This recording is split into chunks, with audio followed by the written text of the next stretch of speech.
திருமணத்திற்கு பிறகும் அன்பு குறையாமல் இருக்க என்ன பண்ணணும்?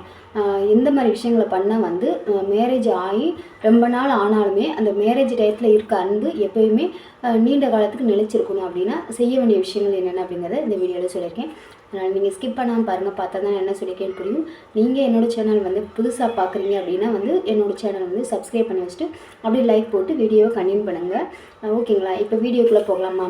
திருமணத்துக்கு பிறகும் அதாவது திருமணமாகி ஒரு என்ன சொல்கிறேன்னா 5-6 வருஷம் ஆனாலுமே வந்து 10 வருஷம் ஆனாலும் காலம்புற இருக்கிற வரைக்குமே உங்களோட அன்பு வந்து குறையாமல் இருக்கணும்.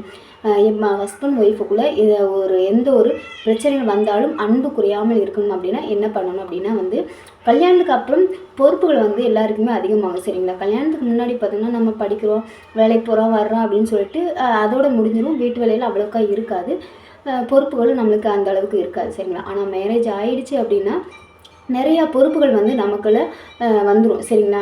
இந்த பொறுப்புகள் வந்து அதிகமாக வந்து பிரச்சனைகளும் அதிகமாகும். சரிங்களா? அந்த பொறுப்புகளை எடுத்து செய்ய செய்ய பிரச்சனைகளும் அதிகமாகும். அந்த பிரச்சனைகளை எப்படி வந்து சால்வ் பண்ணணும் அப்படிங்கிறத பார்க்கணும். ஓகேங்களா?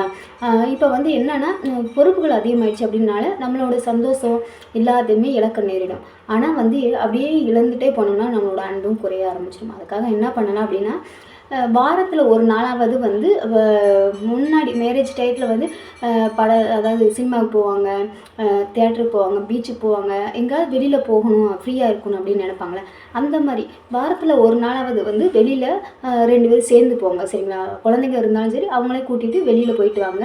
அப்படி போகும்போது வந்து நீங்கள் எப்போயுமே ஃபோனை பார்த்துக்கிட்டே இருக்காதீங்க. போகிற இடத்துலையுமே வந்து ஃபோனை பார்த்துக்கிட்டே இருக்காதீங்க. சரிங்களா? ஃபோனை கொஞ்சம் நேரத்துக்கு வந்து ஃபோனை வந்து அவாய்ட் பண்ணிடுங்க. நீங்கள் அவங்க கூட மனசு விட்டு பேசுங்க, ஒருத்தர் மனசு விட்டு பேசுங்க. வெளியில் போயிட்டு அங்கே இருக்கிற விஷயங்களை வந்து ரசிங்க, ஒருத்தர் புரிஞ்சு நடந்துக்குங்க, பேசுங்க. அதில் நிறைய சந்தோஷங்கள் கிடைக்கும். சரிங்களா? அதெல்லாம் மறக்க முடியாத நினைவுகளாக இருக்கும். அதனால் வந்து அந்த மாதிரி விஷயங்களை வந்து நீங்கள் வாரத்தில் ஒரு முறையாவது நம்ம ட்ரை பண்ணணும். ஓகேங்களா? அடுத்து வந்து விலை உயர்ந்த பரிசு வந்து கொடுக்க தேவையில்லை. சரிங்களா? தன்னோட ஒய்ஃபுக்காக இருந்தாலும் ஹஸ்பண்டுக்காக இருந்தாலும் அதிக செலவு பண்ணி நம்ம வந்து பரிசும் கொடுக்கணுங்கிற அவசியமே இல்லை. இப்போ வந்து ஒய்ஃப்க்கு நீங்கள் ஏதாவது கொடுக்குறீங்க அப்படின்னா அவங்களுக்கு பிடிச்ச என்ன சொல்கிறதுன்னா கொஞ்சமாக ஒரு 10 ரூபாய்க்கு பூ வாங்கி கொடுங்க. அதுவே அவங்களுக்கு பெரிய சந்தோஷத்தை கொடுக்கும். சரிங்களா? நீங்கள் நகை விற்கிற விலைக்குலாம் எதுவுமே வாங்க முடியாது. நீங்கள் சும்மா பூ வாங்கி கொடுங்களேன், அதில் இருக்க சந்தோஷம் அவங்களுக்கு வேறு எதுலேயுமே கிடைக்காது. சரிங்களா? ஒரு இல்லாட்டி அவங்களுக்கு பிடிச்ச சாக்லேட்டு, இல்லாட்டி அவங்களுக்கு பிடிச்ச சாப்பாடு, அந்த மாதிரி ஏதாவது ஒரு விஷயத்த வந்து அவங்களுக்கு வாங்கி கொடுங்க. அப்படி வாங்கி கொடுக்கும்போது அந்த அன்பு தாங்க அவங்களோட அன்பை வந்து அதிகமாக வளர்க்கும். சரிங்களா? இப்படி பண்ணி பாருங்கள். கண்டிப்பாக வந்து உங்களுக்கு உங்கள் மேலே அவங்களுக்கு அன்பு அதிகமாக வரும். ஓகேங்களா? அடுத்து வந்து என்னன்னா அவங்க கூட பக்கத்தில் உட்கார்ந்து பேசுங்க, மனசு விட்டு பேசுங்க. டைம் கிடைக்கும் போதெல்லாம் அவங்க பக்கத்தில் உட்காருங்க, அவங்க கையை பிடிச்சி பேசுங்க. இப்படி பேசும்போது வந்து அவங்களுக்குள்ள நெருக்கம் வந்து அதிகமாகும். இன்னமும் வந்து அன்பும் நெருக்கமும் அதிகமாக இருக்கும். பிரச்சனைகள் வந்தாலுமே வந்து உடனே அவங்களால இருக்க முடியாது. அந்த அன்பு வந்து பிரச்சனைகளை வரவிடாமல் தடுத்துரும். ஓகேங்களா? அதனால் பக்கத்தில் உட்காந்து கையை பிடிச்சி பேசுகிறத ஒரு வழக்கமாக வச்சுக்கோங்க. இது நல்ல விஷயம். ஓகேங்களா? அடுத்து வந்து என்ன அழகாக இருக்கீங்க, உங்கள் சமையல் நல்லா இருக்குது அப்படின்னு சொல்லி சின்ன சின்ன பாராட்டுகளை வந்து அவங்கக்கிட்ட சொல்லணும். சரிங்களா? அப்படி சொல்கிறனால நம்ம குறைஞ்சி போக மாட்டோம். அதாவது அவங்க நல்லா இருந்தால் தான் நம்ம நல்லா இருக்க முடியும். சரிங்களா? அவங்க நல்லா சமைக்கிறாங்க, காலத்துக்கும் அவங்க வந்து அவங்களுக்காக இல்லாமல் தான் புருஷன் தான் பிள்ளை அப்படின்னு சொல்லிட்டு அவங்களுக்காக உழைக்கிறாங்க, சமைக்கிறாங்க. அவங்களுக்கு என்ன பிடிக்குங்கிறத மட்டும்தான் அவங்க பண்ணுவாங்க. சரிங்களா? தனக்கு என்ன பிடிக்குங்கிறத மறந்துடுவாங்க.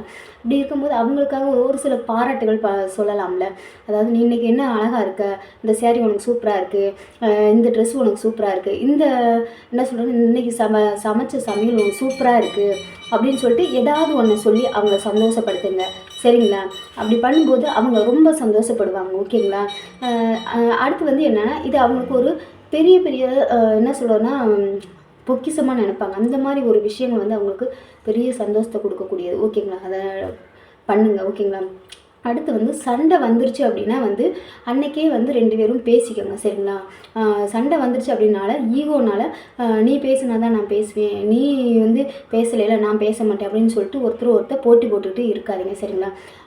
சண்டை வந்துருச்சு அப்படின்னா இன்றைக்கி சண்டை வந்துச்சுன்னா உடனே இப்போ காலையில் சண்டை வந்துச்சுன்னா மதியத்துக்குள்ளே பேச ஆரம்பிங்க. அதாவது குறைஞ்சது நைட்டுக்குள்ளேயாவது பேச ஆரம்பிச்சிருங்க. சரிங்களா? அப்போ தான் வந்து குடும்பத்தில் அதாவது விரிசல்கள் வராமல் இருக்கலாம். இப்போ சண்டை வந்துருச்சுன்னா ஒருத்தர் விட்டு கொடுத்து போங்க, பொறுமையாக போங்க. ஒருத்தர் வந்து வந்து கோவப்பட்டாலும் இன்னொருத்தவங்க வந்து பொறுமையாக இருக்கணும். சரிங்களா? 2 பேருமே வந்து கோவப்பட்டால் அந்த குடும்பத்தில் பிரச்சனைகள் தான் இருக்கும், நிம்மதி இருக்காது, சந்தோஷம் இருக்காது.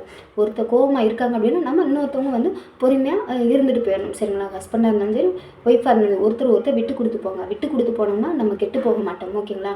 விட்டு கொடுத்து போனால் தான் நம்மளோட உறவு வந்து காலத்துக்கு நீடிச்சு இருக்கும், அன்போடும் சந்தோஷத்தோடும் நம்ம குடும்பம் இருக்கும். அதனால் ஒருத்தர் புரிஞ்சு விட்டு கொடுத்து சந்தோஷமாக வாழ பழகிக்கங்க. இந்த மாதிரி நம்ம அன்பெல்லாம் வந்து நம்ம வளர்க்க முடியுமோ அந்த அளவுக்கு நம்ம அன்பை வளர்க்க பாருங்கள். எந்த அளவுக்கு நம்ம வந்து பிரச்சனைகளை வந்து அவாய்ட் பண்ண முடியுமோ அந்த அளவுக்கு பிரச்சனைகளை வந்து அவாய்ட் பண்ணுங்கள். ஓகேங்களா? ஒரு சில விஷயங்கள் தெரிஞ்சாவே போதும், குடும்பத்தில் எந்த ஒரு பிரச்சனைகளும் வராமல் தடுத்துக்கலாம். ஓகேங்களா? இப்போ நான் சொன்ன விஷயங்கள் எல்லாமே உங்களுக்கு புரிஞ்சுக்கணும்னு நினைக்கிறேன். உங்களோட ஹஸ்பண்ட் ஆர் ஒய்ஃப் 2 பேத்துக்குள்ளே பிடிச்ச ஒரு விஷயத்த கமெண்டில் சொல்லுங்கள். உங்கள் ஹஸ்பண்டோ இல்லை ஒய்ஃபோ இருக்காங்கன்னா அவங்கக்கிட்ட உங்களுக்கு என்ன பிடிக்கும் அப்படிங்கிறத கமெண்டில் சொல்லுங்கள். ஓகேங்களா? இந்த வீடியோ பிடிச்சிருந்தா லைக் பண்ணுங்கள், ஷேர் பண்ணுங்கள், கமெண்ட் பாக்ஸ் கமெண்ட் பண்ணுங்கள். சப்ஸ்கிரைப் பண்ணாமல் சப்ஸ்கிரைப் பண்ணிவிட்டு பெல் ஐக்கனை கிளிக் பண்ணிட்டு ஆளுங்க கிளிக் பண்ணுங்கள்.